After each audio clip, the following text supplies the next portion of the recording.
The Summer Games Minute, brought to you by Mass Mutual. For most professional athletes, versatility means they can play a few different positions in a single sport. For Babe Dietrichson-Zaharias, versatility means dominance across the entire spectrum of sport. In the 1932 Summer Games in Los Angeles, Zaharias won gold in the 80-meter hurdles and the javelin throw, plus she got a silver in the high jump. Running, throwing, jumping wasn't enough for Babe, so she became a competitive billiards player, then jumped into professional golf, winning 10 major championships, all the while making a few pitching appearances in Major League Baseball spring training games.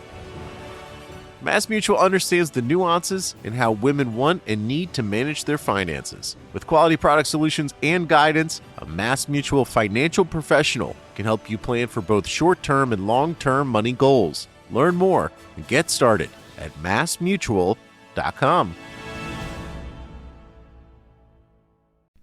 As you've probably heard by now, we've teamed up with BetMGM this season. We'll be using BetMGM lines to make all of our picks, and we'll have special offers for our listeners each week. If you haven't signed up for BetMGM yet, use bonus code The Athletic, and you'll get a 1-year subscription to The Athletic, plus up to a $1,500 first bet offer on your first wager with BetMGM. Here's how it works. Download the BetMGM app and sign up using bonus code The Athletic. Make your first deposit of at least $10. Place your first bet on any game and claim your voucher for a 1-year subscription to The Athletic. See BetMGM.com for terms. U.S. promotional offers not available in D.C., Mississippi, New York, Nevada, Ontario, or Puerto Rico. Gambling problem? Call 1-800-GAMBLER. Available in the U.S. Call 877-8-HOPE-NY or text HOPE-NY 467-369 in New York. Call 1-800-NEXT-STEP in Arizona. 1-800-327-5050 in Massachusetts. 1-800-BETS-OFF in Iowa. 1-800-270-7117 for confidential help in Michigan. 1-800-981-0023 in Puerto Rico. First bet offer for new customers only in partnership with Kansas Crossing Casino and Hotel. Don't forget, if you haven't signed up for BetMGM yet, use bonus code The Athletic, and you'll get a 1-year subscription to The Athletic, plus up to a $1,500 first bet offer on your first wager. Ryan Reynolds here from Mint Mobile. With the price of just about everything going up during inflation, we thought we'd bring our prices down. So to help us, we brought in a reverse auctioneer, which is apparently a thing. Mint Mobile Unlimited Premium Wireless. How to get 30, 30, bit to get 30, bit to get 20, 20, 20, bit to get 20, 20, bit to get 15, 15, 15, 15, just $15 a month?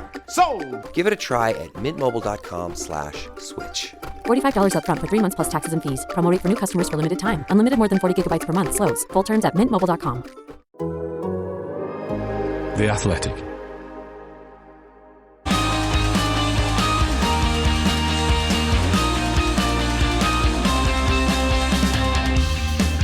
The race is on, and Max Verstappen won again, keeping at bay a charging Lando Norris in the final stint. But was this back to business as usual on a conventional track, or has the Spanish Grand Prix proved that Red Bull really is under pressure?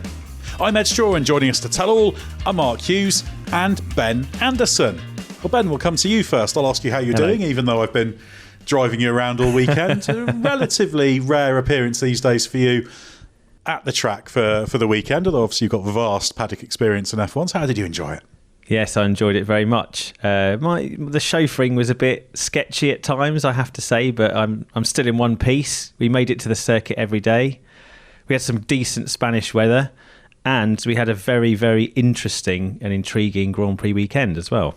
Well, that's the really, really good thing. And just to clarify, Mark, even though Ben's complained about my driving, at no stage did I go up a one-way street the wrong way, as I was doing in Austin multiple times the other year. So so you haven't missed out on anything too terrifying. So he's improving then, you would say? Yeah, definitely. Yeah. That's good. That's what it's all about. Me and Logan Sargent all making progress towards our inevitable driving fate. But anyway, but it was interesting, wasn't it, Mark? We hoped that it might be a bit closer than we thought it might be, and it absolutely was. So this is all very intriguing. So lots to get into. Yeah, it really was promising a lot on the Friday, and in the Saturday FP3 even it was looking like there were 4 teams in it.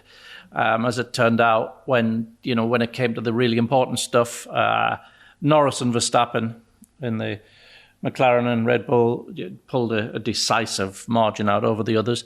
But their particular struggle lasted, right away from Q3 until the flag at the end of the race, and it was a very, very interesting comparison, and it answered one of the questions that we all had coming into this weekend, with this being such a classically aerodynamically demanding circuit. Would it mean that the Red Bull would re-establish its early superiority? And the answer to that is a resounding no. It still was the fastest through the fast corners, but over the lap, the balance of the McLaren made it probably the better car, certainly the more flexible car, and Red Bull having all sorts of drama trying to get the car into its sweet spot, a little bit like at Imola, changing the wing level on the eve of qualifying, and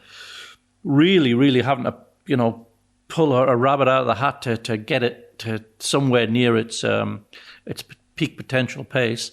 And then in the race, it won the race within seconds of the start, simply because of the way the choreography played out between Verstappen starting Lando's, and with George Russell complicating things by going around the outside of them both. And that turned out to be absolutely the crucial element in separating out Verstappen and Norris. I think whichever one of those two had been ahead of the other one coming out of turn one would have won the race. It was really as close as that.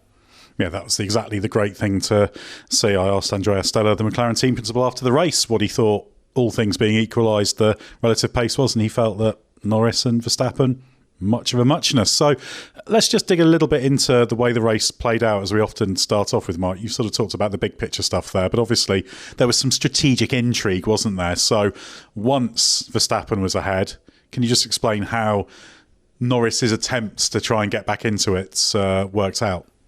Yeah, well, Verstappen put that very aggressive early pass on Russell going into lap 3. And he used the Red Bull's fantastic grip through that final corner, that flat-out final corner, to get a really good run on him. And when the Red Bull's tyre advantage was at its greatest, the Red Bull's very, very good early in the stint. The McLaren was very strong later in the stint. So with the tyre advantage at its maximum, Max put a really decisive pass on Russell. Russell didn't fight it. You seemed to be expecting it. Norris reasoned at that moment, sitting in third place, he knew his fight was not with Russell. Ultimately, it was with Max. But he reasoned that trying to put a pass like that on Russell in the McLaren, which its speed profile was slightly different to that of the Red Bulls, was not going to help him. His best way of doing it was just to look after his tyres as best he could, so they could run long, which was always the plan. They were always going to run long, even if they led into the first corner, and in that way, have the tyre advantage later on. So he was just sort of biding his time. And it was Mercedes that pulled the plug first, because they reasoned that there's no point trying to go out longer than a faster car, i.e. Norris. You definitely lose a position that way. So they came in to defend against that. That was very early, lap 15. And Hamilton followed in on the next lap. And so with Max, then they were, the tyre deg was so high that the new tyred cars were going a lot faster even than Max. So as that was happening, Norris was catching Verstappen very quickly, and that's where we saw the McLaren's end of stint speed for the first time. And so in order to defend against that, Red Bull brought Verstappen in on a very early lap 17, really, for what was going to be a two-stop race. And that was perfect for Norris to try and limit the damage of the time he'd lost to Russell, because it allowed him to do that long stint, stayed out an extra 6 laps after Verstappen, which gave him that big tyre advantage. Now, that also meant, of course, that he'd been undercut by the Mercs and the Ferraris.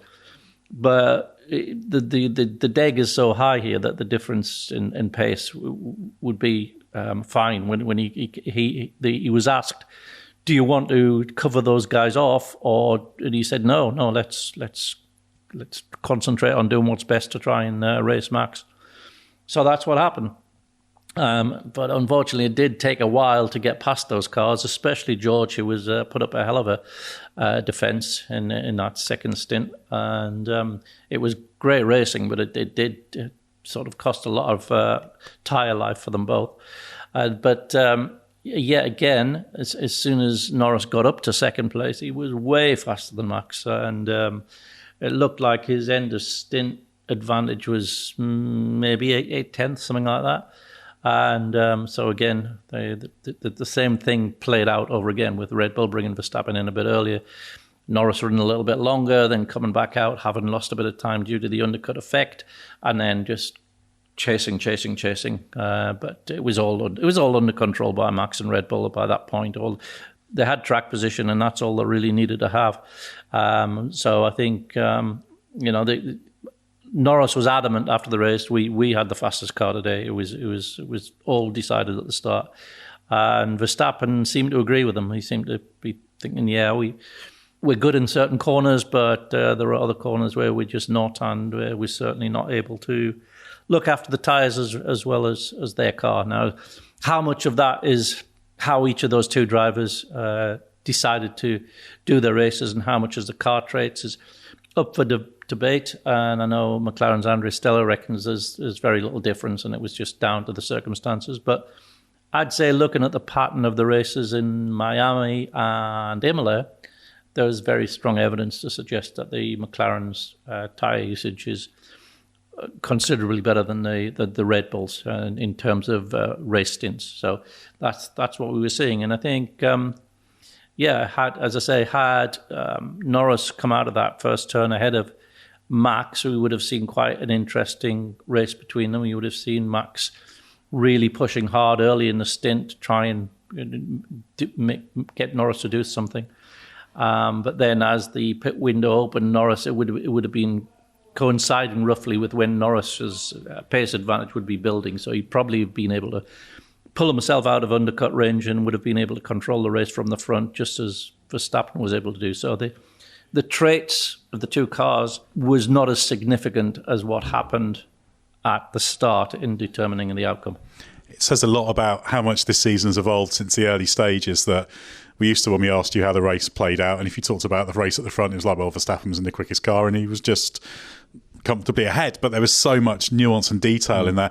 But what I thought really stood out is almost the fact it was so condensed at the front worked against that duel, because obviously, Ben, we saw George Russell made that great start, swooped around the outside. He said he'd actually sort of worked on that one before and practiced it a little bit on the recce laps, even trying to go around the outside. So what did you make of the way that the actual start bit, and how George Russell kind of made himself the confounding factor in, well, both of the top two's race, but primarily Lando Norris's? Yeah, it was a decisive moment. I mean, Russell said he'd taken inspiration from Fernando Alonso's fourth to first start at the 2012 Spanish Grand Prix. So he'd obviously done his homework and, as you mentioned, practiced that particular move.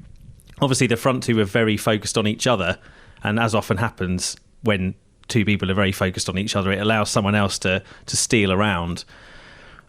I think Norris was overly harsh on himself about the start. His actual initial launch was quite good, but we know that Red Bull, and this is all about those absolutely tiny details that can make a difference when it's become so close.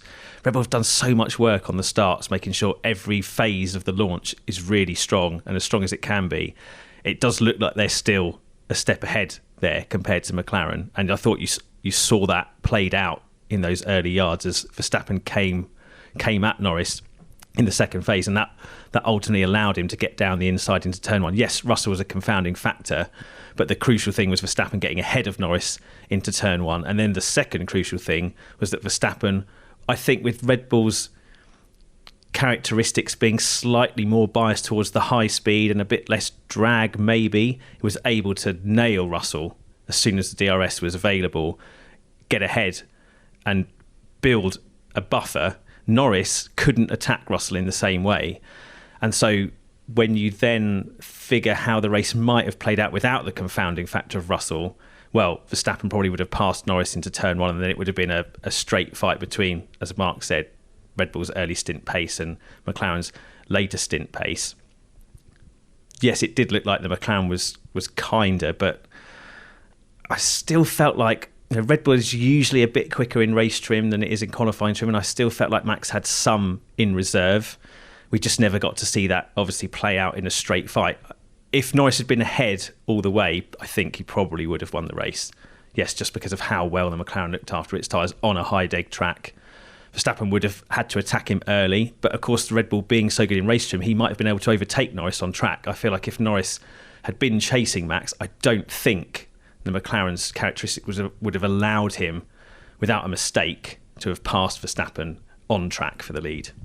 There was one thing about the start from Norris that I thought was really impressive, and it might be a little bit counterintuitive. Obviously, he actually got a really good initial launch. The second phase, a bit of wheel spin. The Red Bulls were really good in the second phase with Verstappen.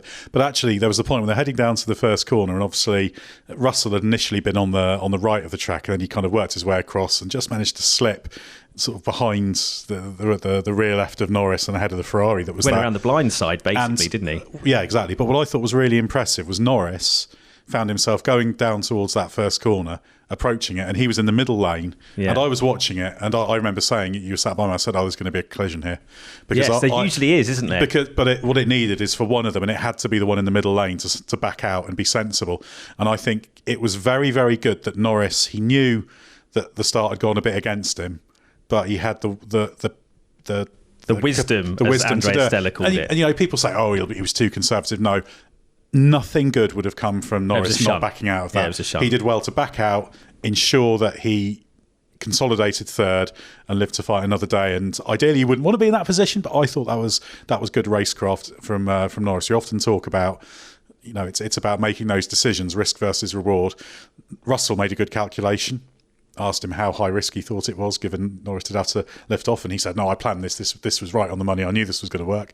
But the way he went into turn one, you could tell as exactly, well. It wasn't one of these kind of gung-ho Sergio Perez Mexico type moves. No, it was completely controlled, Yeah, really under control. I thought that was outstanding from Russell, but very clever from Norris just to think, do you know what?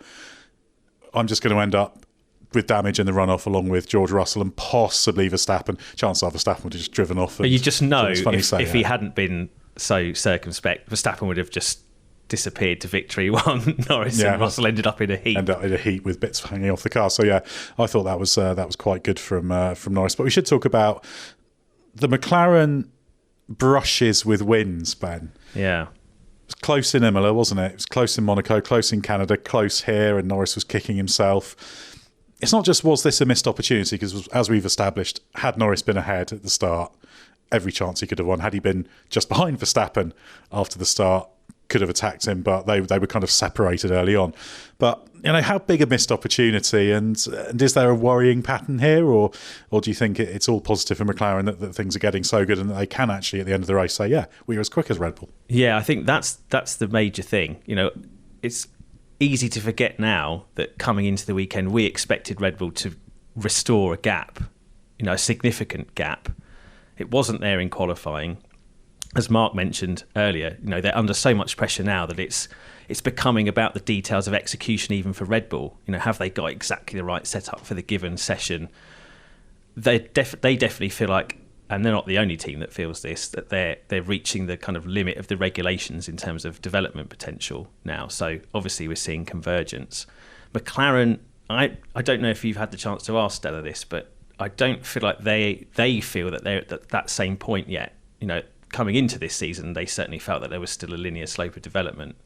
We didn't see it from race one. We've definitely seen a big jump since that Miami upgrade went on Norris's car. And they seem to have made the biggest gain in one go of any of those top teams. The others have been kind of chipping away at bits. Red Bull inevitably will find that chipping away process harder because they're leading the championship. They have fewer hours of wind tunnel time available. The rules are designed to restrict their potential to get ahead. But other teams in McLaren's vicinity, Mercedes and Ferrari, have also been making gains. Mercedes a bit more impressive, Ferrari a bit less impressive. So it feels like McLaren are still on a really good trajectory. I think this circuit was fascinating in terms of, trying every team having to find a compromise between the high and low speed and the mid-speed sections of the track. There's a full range there, almost not quite as peak low speed as when the chicane was there, but there's still this similar compromise globally. And I felt that Red Bull was at one end of it. McLaren were probably in the sweet spot as best you can, overall compromise middle bit. And then Mercedes and Ferrari were kind of slightly off one way or the other. I think Ferrari a little bit better in the low speed and a bit weaker in the high speed, and Mercedes the other way round. Yeah, McLaren are in a good place because they've got it's a decent all-round car now. It's going to be thereabouts at worst everywhere as the now, tyre life shows, great. That exactly. You're not able to do so well at the end of stints unless your car is benign. And probably over the course of this weekend, on balance, it was the most benign car to drive. You could see even from the early parts of Friday practice, not so much compared to the Red Bull, because when I was watching at Turn 4, there was a bit of an offset in terms of the run plan. But certainly compared to the Ferrari, there was a point where Leclerc and Norris were doing very similar things and definitely going for it. And you could see as they came into Turn 4, there was just this extra delay with the Ferrari. It wasn't as joined up between the entry and the exit phase. Leclerc was having to wait for the car to do something to respond, whereas with Norris, it had a little bit of that. I think it's inescapable in a long corner like that, and long corners are obviously a very good test of the sort of aerodynamic stability of a car.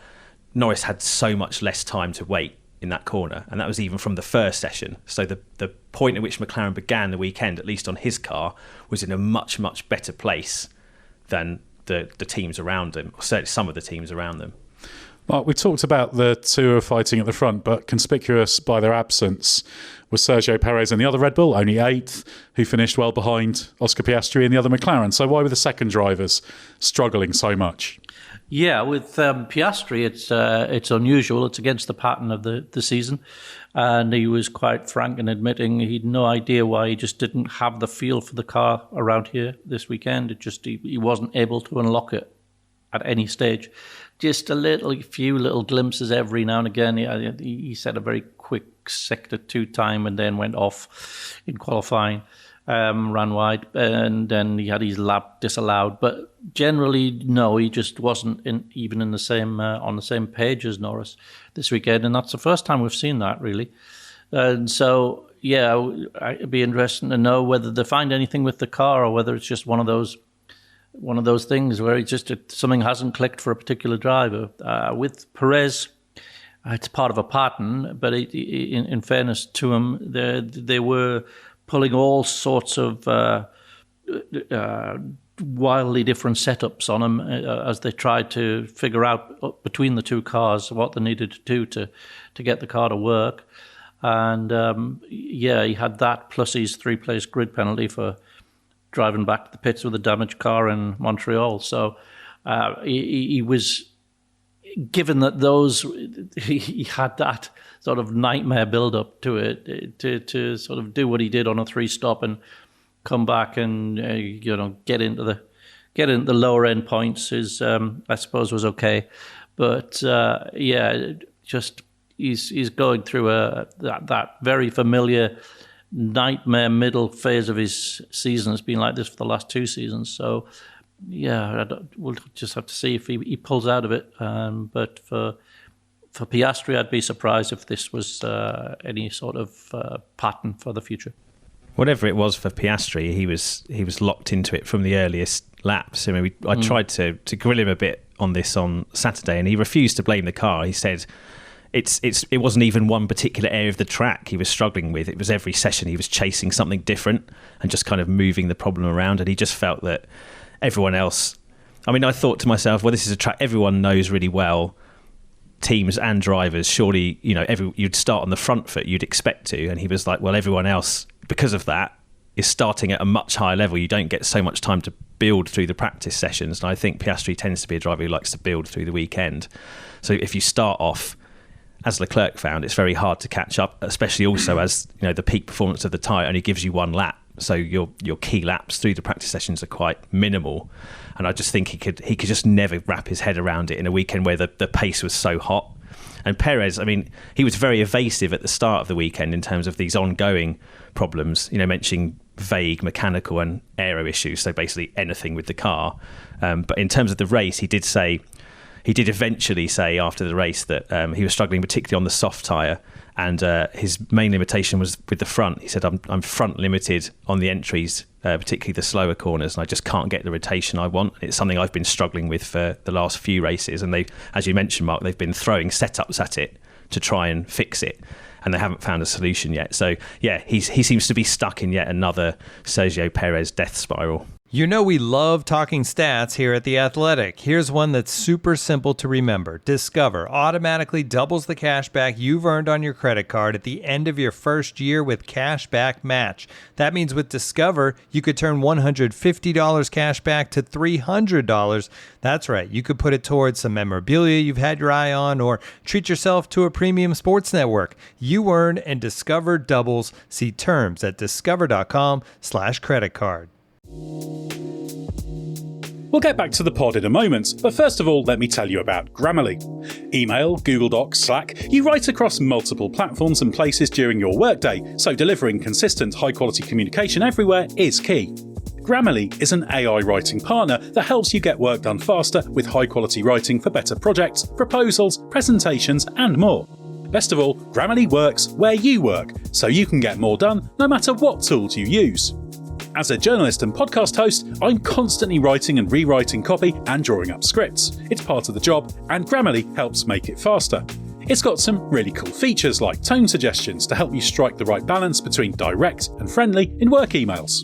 Plus, Grammarly has a ton of other great features like advanced spelling, grammar, punctuation, and conciseness suggestions to ensure your writing is professional, mistake-free, and clear. Get AI writing support that works where you work. Sign up and download for free at grammarly.com/podcast. That's grammarly.com/podcast. Easier said, done.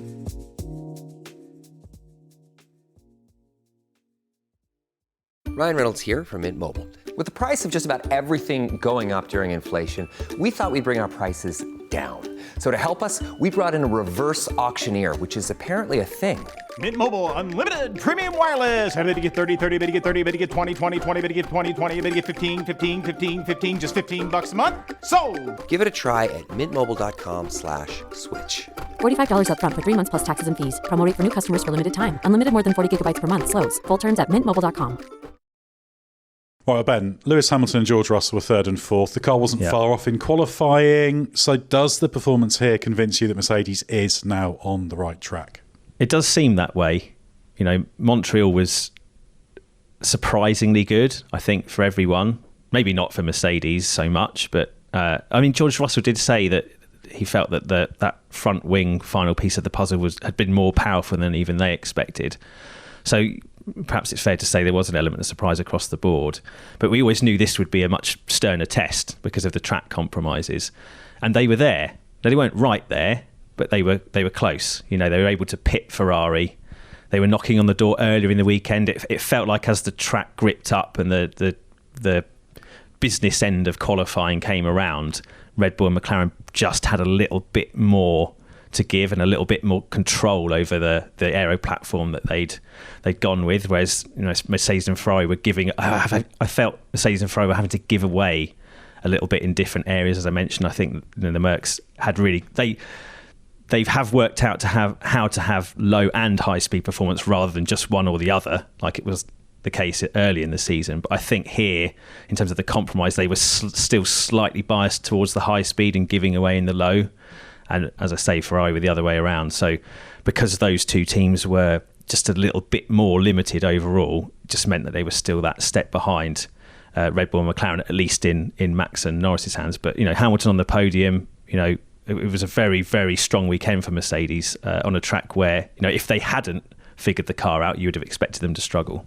Yeah, George Russell was very, very positive. He said after qualifying, this is the sort of most confident they've been in the past 3 seasons. And he said after the race, we're definitely going to win races this year, which I took to mean win on merit. So very, very positive. And I must admit, I'm quite, for the first time in a long time, I'm quite positive about Mercedes. They're on the right trajectory. How fast they can progress along that trajectory, that's the thing, question, isn't it? But reason to be optimistic. But Mark, Lewis Hamilton obviously having probably certainly his strongest weekend in terms of results.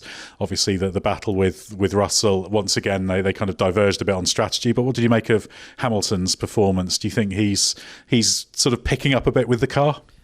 Yes, it's like a good confidence base for him, I would think. A respectable performance. Narrowly outqualified his teammate. And, was able to run long enough to get onto the soft tyre for the end, which allowed him to overtake George and get that podium. So, very respectable performance. Nothing startling, but it was, I think, good, solid baseline. Let's move on to Ferrari now, Ben. Yeah. 5th and 6th with Charles Leclerc and Carlos Sainz. 4th best of the group of teams near the front. So why weren't they properly at the races? Yeah, compared to Barcelona 2023, it was a pretty good race for Ferrari. But obviously, compared to how they started this season, I think it's fair to say it was a disappointment. They have slipped back from being the clear second best. And there seems to be a pattern now where, even Mercedes are now able to pick them off. You can argue the toss a bit. I mean, Fred Vasseur, in typically defensive mode after the race, was saying, well, the qualifying gap to Mercedes was a gust of wind. So they could easily have been 3rd and 4th on the grid rather than 5th or 6th, and it's a different race, but you're still talking about a deficit to Verstappen and Norris. And this is a car that was the clear second best in the early phase of the season. Yeah, McLaren's overtaken it, I think, on balance. I mean, Vasseur's clinging to the fact that, the past 4 weekends you've had 4 different cars on pole position. And, everyone's kind of within 2/10 depending on the track configuration and how. But Ferrari's done it on the most absurd outlier of the season. Yes, and I put that to him. I said, Monaco's the one that's the outlier. But then, of course, he starts saying, well, yeah, but if we win in Singapore, if we win in Baku, that's pretty good. All the outliers. He's essentially saying, yeah, well, we can be the king of the outliers. But he's also saying that. You can't predict the pattern necessarily because it's now so close in terms of the pure pace. It comes down to the specific minute details of the track, how they intersect with the car, and also how you execute the weekend. So I think he kind of feels like Ferrari. I mean, he didn't criticise Ferrari for having a bad weekend. Obviously, it was much better than Canada. But I think it's become clear that the Ferrari, whether the McLaren has managed to become this sort of all-rounder at the front, that's maybe on Red Bull's pace, maybe not quite in all circumstances. The Merc and the Ferrari too, they just still have slight biases where they're stronger in certain areas and weaker in others. And the Ferrari, by the fact that it won Monaco so convincingly, obviously it's better at low speed. At high speed, it's giving away. And he said, particularly using the tyre through the whole lap in Barcelona with degs so high, even in qualifying, you have to be managing the tyres. And they just weren't able to keep the tyre life for the end of the lap quite to the same extent as others. I think they run into bouncing problems at high speed and max power and high grip as well compared to McLaren and Red Bull. And through the final 2 fast sweeps, they just didn't have enough front tyre left to do the final bit of lap time. Well, this is the concern for me for Ferrari, because with these rules, there's various different limitations you butt up against, and different cars have different problems, and it depends how hard those limitations are and whether you can get the compromise. I don't know about you, Mark, but I'm a little bit worried now about Ferrari because this bouncing at a high speed limitation, which Carlos Sainz also suggested, made it harder in qualifying to make the tyres last as well as they should have done over a single lap. That feels like something that's proving quite persistent and stubborn at the moment, and that feels like a limit they're going to butt up against, not at every circuit, but any circuit that's got a decent amount of high speed corners. That's going to be a big problem for them. Yeah, I think it's Barcelona's going to be at the extreme end of that just because of the range of corner speeds. But yes, it is clearly something that they do run into a limitation with. And Sainz mentioned that they're a little bit off for the pace in China and Suzuka as well, which is a similar sort of high speed, high load, long corners. So yes, it is also track specific in that the. Monaco, yes, it has got very good mechanical traits at low speed, but it's also got a very particular power unit trait, which works very well out of low-speed corners, which comes to its aid. So, there's a reason why it's got a slightly unusual performance profile, but yes, Ben's right. It has been basically just completely overtaken by McLaren, and McLaren has put itself in the same league as Red Bull, and Ferrari is now in a similar situation to Mercedes, where it's, it can be there, it can be a contender on the right sort of track, and it's there are probably more victories in store for it during the season, I would imagine. But I think if you're looking for the season-long battle, it's Verstappen versus the McLarens. I'd be a bit worried about Ferrari's rate of development this season based on the jumps McLaren have been able to make. But for Sir, when I put this to him, the Ferrari drivers were talking up McLaren, saying, it looks like, they're properly ahead of us. And he was saying, but if you go back a year and look at Silverstone, we were almost 20 or 20-something seconds behind McLaren, so I'm not sure the rate of development's any different. So he's got an answer for everything at the moment, but I felt like he was kind of in a slight protective, defensive mode this weekend, because it was disappointing for him to see Ferrari not at least second best. Yeah, very, very much so. Concerns for them there. Upgrades they had here that apparently deliver what they should have done, but yeah, a few question marks there. Let's move on to Alpine now. And Mark, it's very, very odd because we're going to say some nice things about Alpine, because Gasly was 9th, Ocon was 10th, 7th in the Constructors' Championship. Now they've even moved up to 8th fastest on the sort of single lap pace tracker that we keep. So where's that Briatore magic? Well, exactly. Well, we may address Briatore a little bit later, but yeah, where has that pace come from, and how on earth have we got to a point where Pierre Gasly is able to qualify within half a second of pole position around this track of all tracks? Yeah, it was a very nicely balanced car. You could see that from the onboards. Gasly, particularly in the high-speed stuff, just lovely one-sweep movement on the steering wheel. The car had a nice, consistent balance through the different speed corners, and that's a very important quality around here. But I think it's also a reflection of how the top teams, as they've run the cars lower and lower, are finding the limitations with this regulation set to be one of you're trading off balance for downforce, and I mean in terms of balance of having a good balance at both low speed and high, or you might have to get that, you may have to lose some peak downforce.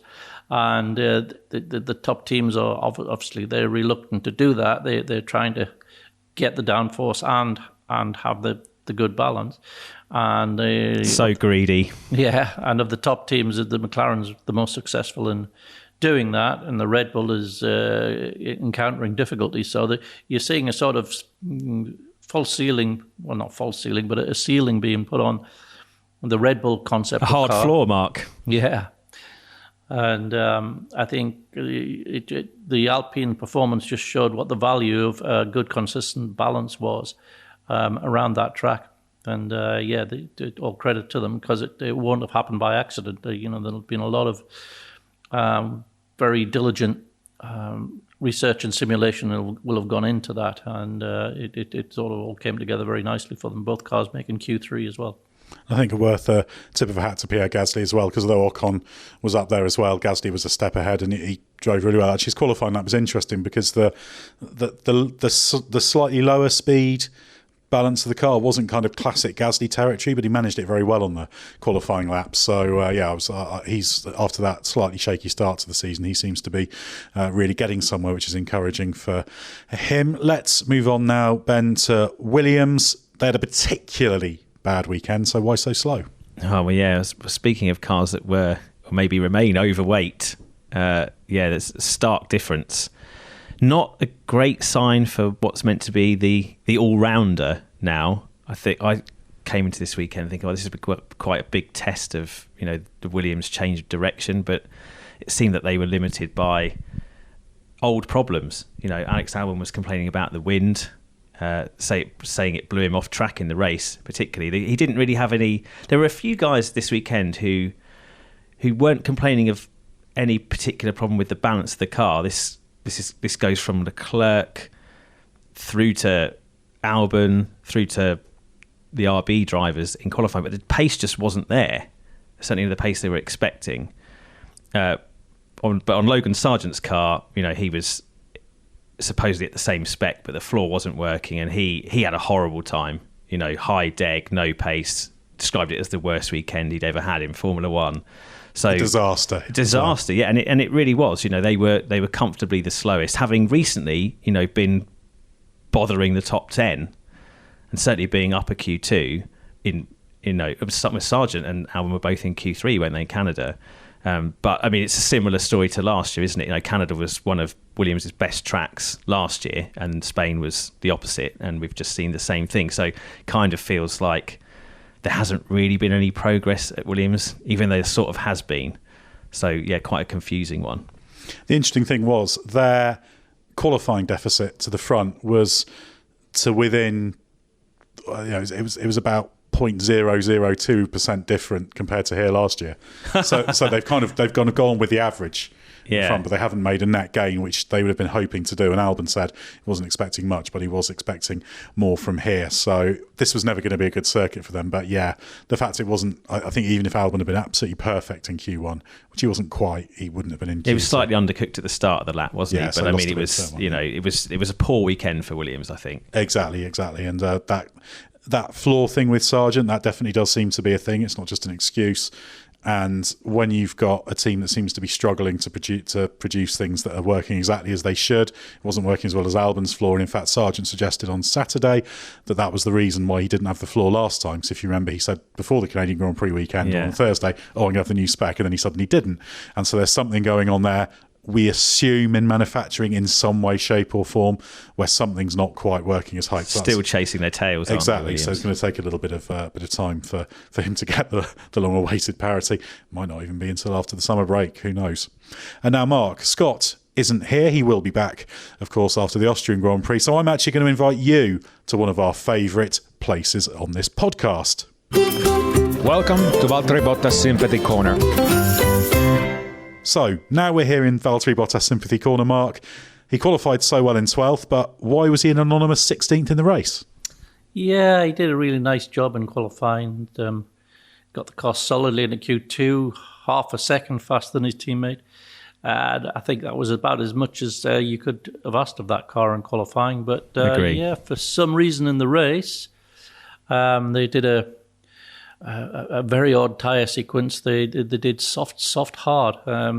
So they had 3 opportunities to use the best tyre, which was the medium, and turned it down on all occasions. So the the soft that they put on at the first stop, obviously you didn't get very much range from, and he had to come in early from that, and it was, they then stuck the hard on to get him to the end, and it's just the worst possible combination, really. So that's I don't know if Valtteri was aware that was the plan for the tyre run plan, but that's what he got, and that's how it played out.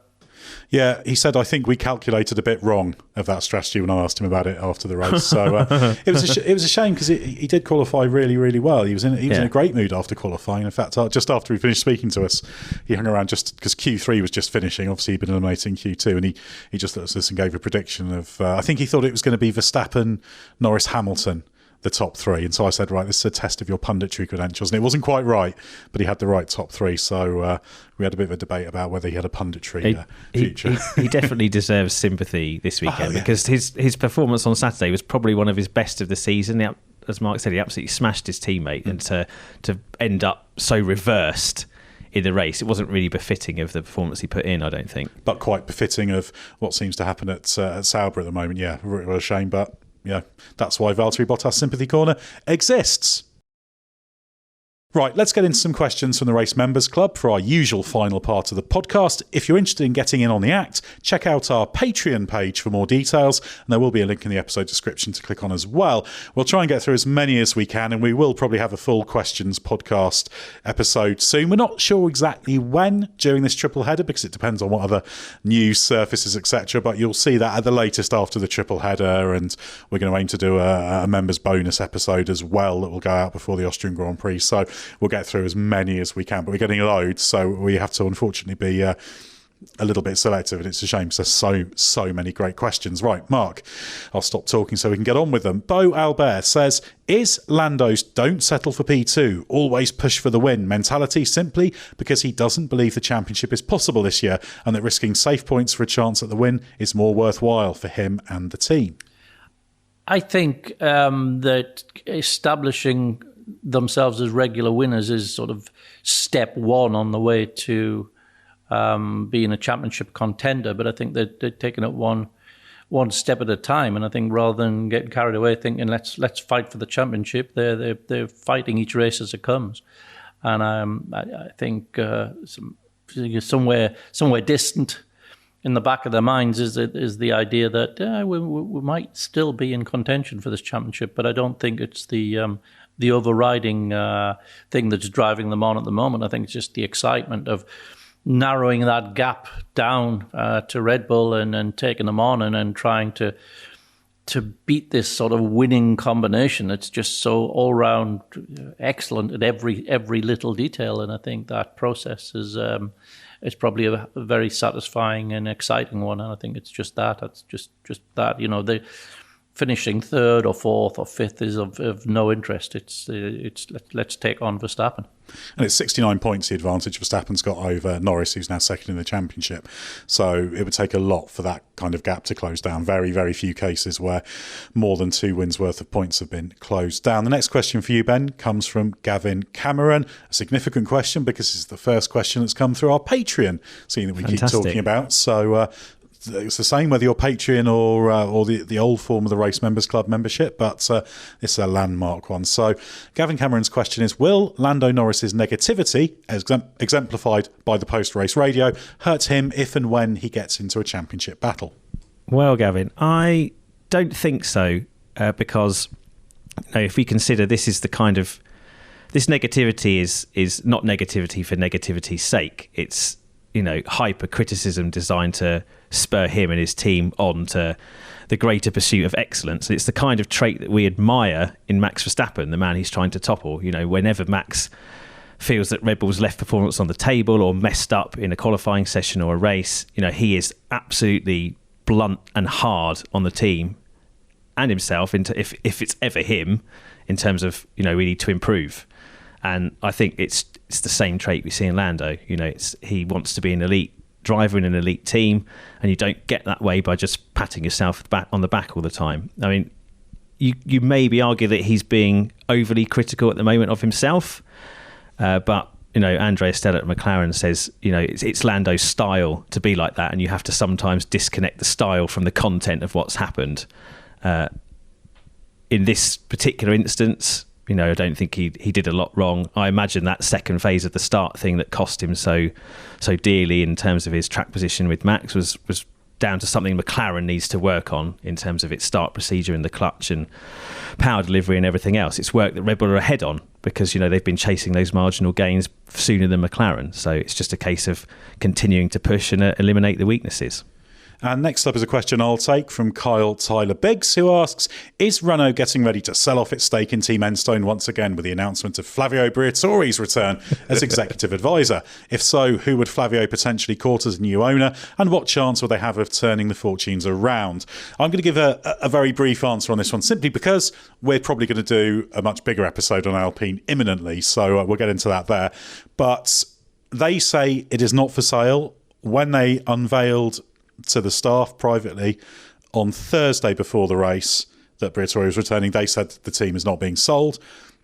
I think there's a chance that might be part of the possible options, because Briatore is a great person to bring in if you were to look at doing that. So maybe it's one of those options that's on the table, but there are other things. They're lying to the staff, basically. No, not necessarily, but as I put it in the article I wrote, not being especially positive about this return, given his history with this team, if I was there, I wouldn't entirely believe that assurance, and that's based on Renault's history with Formula One and Luca Di Maio's history with this particular team. And I hope I'm wrong, because I for everybody working hard at Enstone, also very on the engine side, because it's the two sides of the same coin, that team.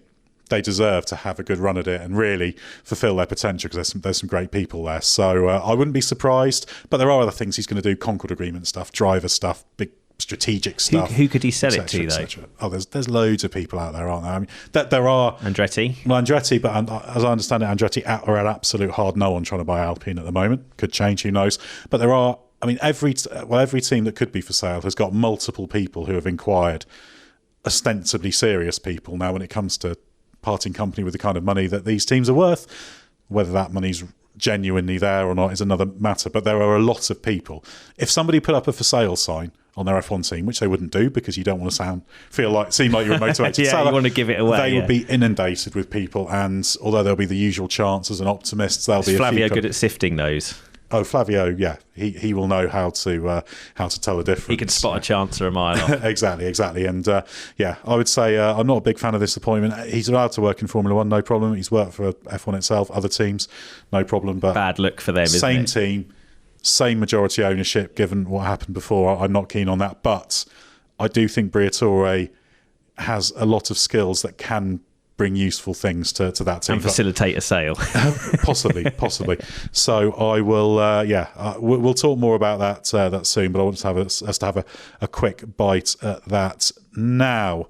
And Mark, a question from Don Anderson now. Did Red Bull cost Sergio Perez a position by not putting him on hards for a final stint? Possibly putting him on softs. Lap 49. The softs should still have been the faster tyre in theory. It's 17 laps to go.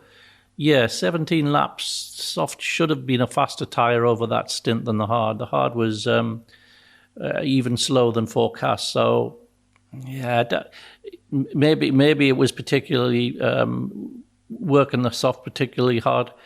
So it might, if you were able to run it again, it might have worked out better for him if they'd done hard. But I don't think it was a fundamental error. I think, every bit of data that they would have had at that time would have suggested the soft should have been able to do that stint on a low fuel load quite comfortably. Ben, next up a question for you from Tamara Salter, also from Patreon. Why did the upgrades not work for the RBs? They were nowhere during qualifying in the race. Hello, Tamara. Yes, so I think it's possible that the upgrades were working. There were teams, like Ferrari, who put upgrades on, saw the numbers they expected, but for whatever reason didn't manage to extract the pace from them. It could be that there are kind of two separate things going on. So you upgrade the car and you make it better fundamentally in terms of the data you're seeing, but the demands of the circuit mean that you're not able to translate all of that performance into something the driver can access. We know the RB is a better car at low speed. It's an outlier really in that regard across the grid compared to high speed. Obviously they've had quite a consistent run of being upper top of the midfield and bothering Aston Martin and Mercedes sometimes earlier in the season. But I suspect, given that the drivers are reporting no real problems with the balance in qualifying and just not being able to have any lap time from the car, that the compromises of Barcelona and the need to trade off between the high, medium and low speed just meant that where they ran the RB, trying to find the middle of that compromise just meant that it was kind of ineffective in almost all corner types, and they ended up in a kind of Williams situation just without the wind sensitivity. Yeah, it shows how difficult it is with these regulations to get a car that's in the right place all the time. Yeah, the next question I'll take from Jay Menon. Apologies for such a blunt question, but what on earth is going on at Aston Martin? Well, we like a blunt question. Ultimately, they're not making as much progress as they need to. In Spain, the big problem was they're not great in long corners. That's been a problem for quite a while. And as Fernando Alonso was saying after the race, just haven't got enough. We need to talk less and do more. Enough downforce. Yeah. And how did you find Fernando Alonso's talking less after the race, Ben? Yes, he was very short with me when I tried to ask him about the performance profile of the car and what it was lacking around this circuit, and he just said downforce. And I said, well, is that, have you got a balance issue too? And he was like, no, it's just peak load. I felt like maybe he's said too much earlier in the weekend about what Aston's lacking, and also this upgrade they've got coming. They just need to survive the triple header. And then they've got this, next package that's probably not going to work going on the car. And it feels like maybe Alonso's starting to put a little bit of public pressure on the team to actually deliver what they're promising. Yeah, they need that step. There seems to be some confidence there that there will be a step from that. They've battled these characteristics, and it's challenge of these regs, getting a car that works across the board. And Barcelona, as well as being that pure aerotist, there's a wide range of corner speeds here, and they struggled here last year. But I did ask Tom McCulloch about that at Aston Martin this morning, and he said, look, the car is night and day better here than it was 12 months ago. But it's like we said with Williams, if you're not moving at the same rate as others, then you're struggling. Hard to set up too, wasn't it? Because on Friday, Alonso was saying we are so far out of the window. So they didn't hit the ground running in Barcelona, definitely, and were probably chasing their tails a bit, having basically wasted Friday. So that won't have helped. Yeah, that made it basically not quite a top 10 car. Now, technical problems means we have unexpectedly lost Mark. We had a couple more questions for him, but me and Ben will muddle through his last two questions as we work through it. So, Ben, you can play the role of Mark on this one. Do I have to put on the northern accent? Please don't. Okay. The question from Sean Lihan, who says, so is it official, with McLaren continuing to mix it with Red Bull and Ferrari and Merc not far behind, do we finally have a championship fight on our hands? I'd like to say yes, Sean, but I just feel like the advantage Red Bull's built just puts it slightly out of reach. It's possible in the constructors that they get eaten up if Perez can't turn things around. But, the fact that Piastri had such a bad weekend, similarly stinky to Perez, means, it's possible that the other top teams will drop points by just having the random bad races for one or both of their drivers. I think what we're going to get from now to the end is close races. I think that's the thing that's so exciting. We're going to every weekend now, knowing that it's really tight amongst that leading four group, and you don't know who's going to steal ahead at any given moment, depending on how they execute. So I think all the races could be close, but I feel like with how good Red Bull are at executing, think how many marginal situations we've had in the last few weeks, and Verstappen's nearly always coming out the right side of those marginal situations. I think that's going to be enough to carry him to the championship again. Yeah, I think also with the points he's already got. Of course. But the question was, do we finally have a championship fight on our hands? I think it might not quite get to that, but do we have a fight on our hands every race weekend? Yeah, I think we do. Yeah.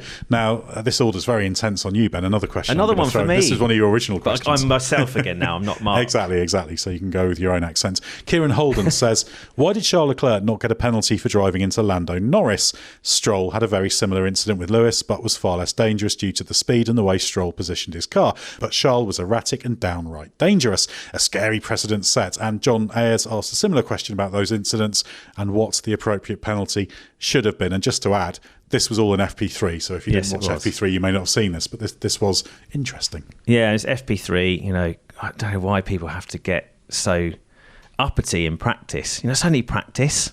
These drivers getting so frustrated and doing silly things. I mean, the stewards ruled actually that what Leclerc did to Norris wasn't dangerous. They did rule it was erratic.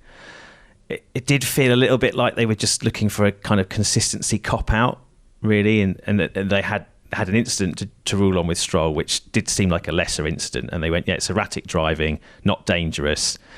Stroll admitted, actually, that he'd done it to make a point, but the stewards didn't use that admission of intent to hang him, and they just went reprimand.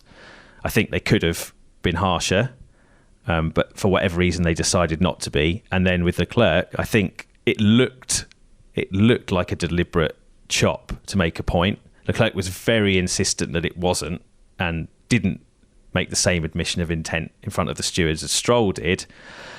I don't think the stewards bought that in their judgment. They said regardless of any apparent intent. So that suggested to me that they thought maybe he was being a bit silly, but they couldn't get him to admit it. They decided it wasn't dangerous. I mean, the contact was light, but I mean, that's by the by, really, isn't it? You shouldn't be, however frustrated you are, you shouldn't be swerving deliberately towards other cars in erratic way. So I think both drivers, particularly Leclerc, could have been punished harsher for this if the stewards wanted to make a point and set a different precedent about etiquette on track. But for whatever reason, they decided to take the easy way out. Yeah, I'm baffled by the approach to track etiquette. They punish all sorts of genuine, completely honest racing mistakes that I wouldn't penalise. But this, for me, if you want to have a swerve and make a point. There was something in junior categories in Melbourne, wasn't there? I think there was an F3 driver, and they didn't punish him, but they said that they should have. It should have set a precedent that wasn't acceptable. It's stupid, but the thing for me is, there's honest mistakes, and then there's just this. Obviously, neither meant there to be contact, but they were doing something a bit erratic to make a point. And my view as a steward would be, my view is the steward should be sold on that. Look, if you want to do one of those chops to make a point, fine. But if you misjudge it and you make contact, you're going to get a grid penalty, or you're even going to get benched from the next session or something, because for me that's just outside the range of normal behaviour. Yeah, it was one where I felt like the eye test was important. That's what you needed to use to inform your judgment, rather than just looking at the absolute letter of the regulations. Exactly. It's not. But they're obsessed with consistency now because of the constant push for them to be more consistent. So, they're between a rock and a hard place, aren't they? Yeah, exactly. I very often the stewards are not the ones to blame. It's the wider thing. Right, a question I'll take now from Titan420, who is another of our Patreon members, who says, Spain was the first time both Alpines got into Q3. Is this a false dawn, or is Alpine starting to get back on an upward trajectory with this car? Well, they have been on an upward trajectory. They've been getting a bit better, a little bit more convincing. I think this track suits them. Not too much curb content, not too much bumps. That's good for the car, just as it's good for the Sauber. So it's only a false dawn if you think being Q3 here means they're Q3 everywhere, because they won't be. But it is showing that Alpine are making progress. They were top 10 in Canada, weren't they? Yeah, exactly. Racing the RBs, who were nowhere here. Exactly. So, I think a tidy job. They're up to 7th in the championship as well. So, positive for Alpine, but keep a sense of proportion in that it's not a complete transformation. This is going to be one of the better tracks, but that they are chipping away. Right, another of Mark's questions that I will take. So the last of Mark's questions, Nevin Knowles, again from Patreon, says, it's another race where Carlos Sainz putting his desires first cost the team. Leclerc had pace to fight for the podium, but his useless fight with Carlos at the beginning cost not only Leclerc, but also the team. Sainz has a history of this behaviour. Silverstone, Austria 2022, China 2024. I believe this behaviour played a large part in both Mercedes and Red Bull passing on him, because he doesn't play the team game and only cares for his results. I think... Sainz fan there, do we think? Well, I would say that nothing that you said there is kind of totally spurious by any stretch of imagination. I'd say it's maybe a slightly ungenerous interpretation analysis of Carlos Sainz. He does fight his own corner. There is a bit of that. Now he knows he's out of Ferrari. He is fighting his own corner a bit more. Charles Leclerc was a bit irritated about it, so no question. I think that's kind of fair enough, though, isn't it? And I think in this scenario, he is putting himself first above the team. And I think he'll think, well, if you were keeping me, I would serve the team. There's a little bit of that for Sainz, I think. But I don't think it's a catastrophic flaw or anything in him. It's that every driver has moments like this. It's situational, isn't it? And also, Fred Vasseur made the point afterwards that, okay, this happened, but the damage was inconsequential. So, the contact was silly, but they got away with it. And Leclerc was annoyed, but Sainz still let him through later in the race so that he could attack the Mercedes with his better tyre compounds. So Sainz did play the team game later in the race. It wasn't like he was just being completely obstinate from start to finish. And we've got a couple more Sainz questions about off-track matters. Ben Ali Hartman says, it seemed like Williams had a tougher weekend than Sauber did. Do you think their relative performances will have any influence on Carlos Sainz's decision? It's only one race, but Spain being a gauge of the true pecking order of the field has been a major talking point for weeks. Do you think this weekend could be a deciding factor for him? And of course, this is about where he signs for next year. And there's a lot of rumour that there is now a hard deadline approaching and he has to make a decision in the next few days. Although we have heard that sort of thing before, because we've had a few D-days between races before. But it does seem like it's getting We're to closing the point. in. Yeah, it's getting to the point where I think he has to make a decision. Yeah, Christmas is coming, or I suppose it's not really Christmas for Sainz, is it? Because he wanted the Red Bull seat and that's gone. I think it's just that the mad panic for those other group of drivers who are waiting for Sainz to decide. Yeah, and then they're all going to fight it out for Haas and Alpine and what's left. Yeah, they're all waiting on him. I think the Williams performance this weekend won't have helped if he was leaning towards Williams, because, as we mentioned earlier, it's a sort of return to some of the bad old days of last season. But it is a team that is in better shape than it was and is making progress. I mean, you could throw the same criticisms at Sauber. Okay, they had a relatively better weekend here, but they've had shocking weekends earlier in the season where they were, bottom of Q1 and, no hope, it looked like. So, Williams are the team that have managed to score points this season. Their pit stops have been better. I think it's, very short term, it's much of a muchness. Sainz's decision is more about what happens in the medium and longer term. And it's not an easy choice because, with the 2026 rules coming and the rebiasing towards the engines and Mercedes maybe being ahead in that game, being in a Mercedes customer team for that season could be quite a shrewd move, especially if they've solved some of these other, problems they've got with manufacturing. There's low-hanging fruit for Williams. But of course, an Audi works team, which is what Sauber will become, in the longer term beyond 2026, offers, in theory, a lot more potential than a Williams customer team.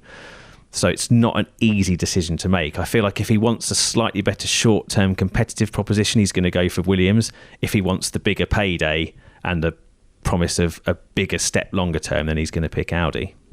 And the final question on a similar topic from Jeff Fitzgerald, which I'll take. Should Carlos Sainz be considering Alpine as his next ride, given that they now appear to be consistently the best of the bad options available to him, at least from an on-track performance perspective? Well, he has considered Alpine. He's been very... Does he have to sign with Flavio? Well, he probably would have to. And in fact, Carlos Sainz Sr. was having a very conspicuous chat with Flavio Briatore just before midday today in the paddock. But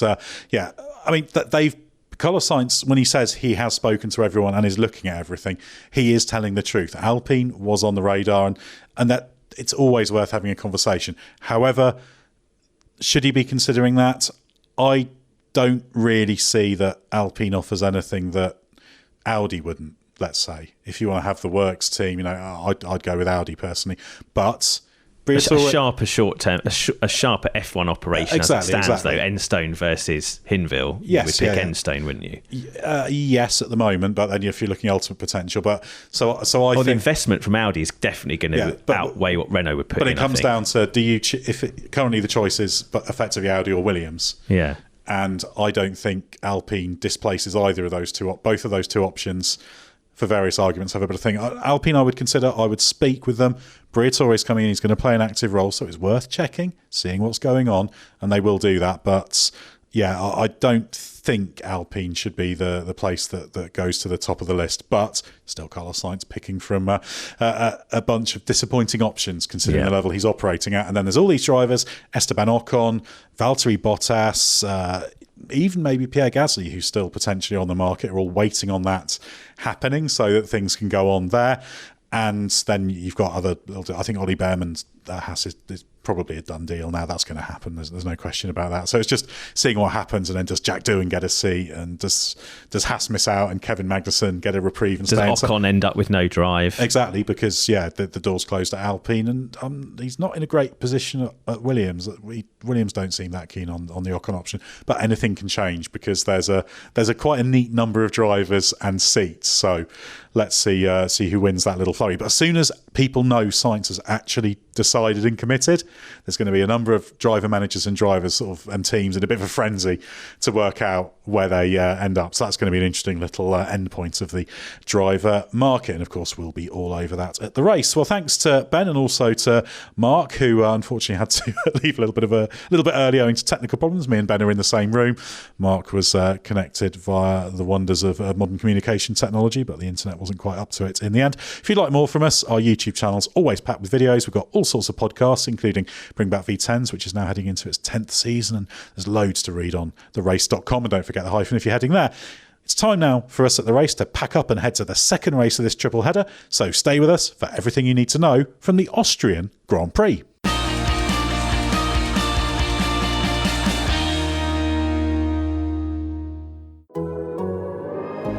The Athletic.